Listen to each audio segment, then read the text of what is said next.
manière assez brutale. Et j'estime qu'il y avait une volonté réelle d'en découdre aujourd'hui, de faire de la casse. Et le résultat de ce que vous voyez à Conakry aujourd'hui a été pensé, réfléchi, mis en exécution au niveau du gouvernement. Et vous pensez qu'il y a une main noire derrière tout cela? Il n'y a pas de main noire, c'est le gouvernement qui le fait. Main noire, quelle main noire? Ce sont les décisions d'Alpha Condé qu'on applique. La main noire, elle est où? Et qu'est-ce qui est envisagé maintenant? Est-ce que ça fait taire le FNDC? Qu'est-ce qui est envisagé? Non, pourquoi voulez-vous que ça fasse taire le FNDC dans la mesure où nous n'avons pas du tout encore atteint nos objectifs, qui sont des choses extrêmement claires. Premièrement, libérer les jeunes gens, les leaders du FNDC qui sont en prison. Deuxièmement, continuer à protester contre l'idée même d'un troisième mandat pour Alpha Condé. Et maintenant, troisièmement, refuser l'idée d'une élection fabriquée où on veut se donner, je ne sais pas moi, 3/4 des députés pour pouvoir modifier maintenant la Constitution si le référendum ne marche pas. Donc il s'agit de toute une mise en scène aujourd'hui pour faire taire le peuple de Guinée. Mais vous avez vu ce qui se passe dans Conakry. Je pense qu'on aurait dû laisser les gens marcher tranquillement et rentrer à la maison, mais je crois qu'ils ont trouvé là réellement la réplique vis-à-vis de la jeunesse guinéenne. Alors le gouvernement déplore 5 bus lui appartenant qui auraient été saccagés. Vous, de votre côté, quel est le bilan? Écoutez, on s'est attaqué à mon véhicule parce qu'on a lancé une grenade lacrymogène en direction de notre chauffeur. Il a perdu le contrôle du véhicule. On en est sorti heureusement. Moi, c'était un passant qui m'a...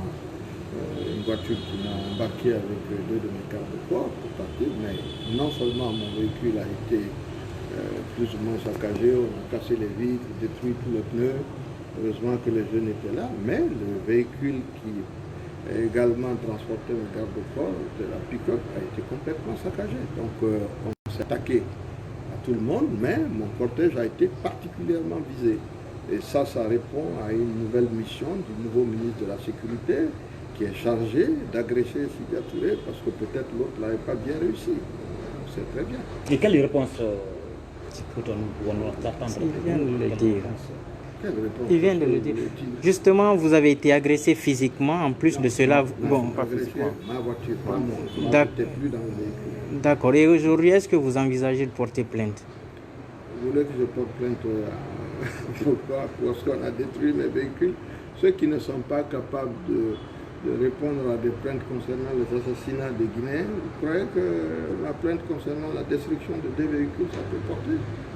On le fera par acquis de conscience, on prendra quelqu'un, disons, pour venir regarder tout cela, et quand ce sera fini, nous déposerons un dossier, mais c'est vraiment pour la forme, nous n'attendons rien de cela. Nous sommes à près de 130 morts depuis 9 ans. Je n'ai pas vu une plainte aboutir, ce n'est pas pour des véhicules de M. Sidya Touré détruits que la justice va être rendue. Et quel est votre moral aujourd'hui? Il est très haut. Je me dis que nous nous battons pour notre pays, honnêtement. On est dans la 9e année, bientôt la 10e année de la gouvernance la plus médiocre que je n'ai jamais vue au monde. Je le répète tous les jours. Ce n'est pas du tout que quelqu'un en veut Alpha Condé. Nous venons de passer 9 années dans notre pays. On n'a pas 100 km de route. On n'a pas une université, un hôpital. Il n'y a aucune grande ville de ce pays où il y a de l'eau ou de l'électricité, à commencer par Conakry. Il n'y a pas d'assainissement. Donc non, nous ne voulons pas qu'il s'installe au pouvoir pour la vie. Les 10 ans seront largement suffisants. Et ceci est conforme à notre législation. Il n'y a absolument rien de délicieux. Alors, Monsieur le Président, votre appel aujourd'hui, c'est de continuer à nous préparer à manifester, à ce que les Guinéens n'acceptent pas cette forfaiture. Ça ne nous amène nulle part. Merci, Monsieur le Président. Merci beaucoup. Merci.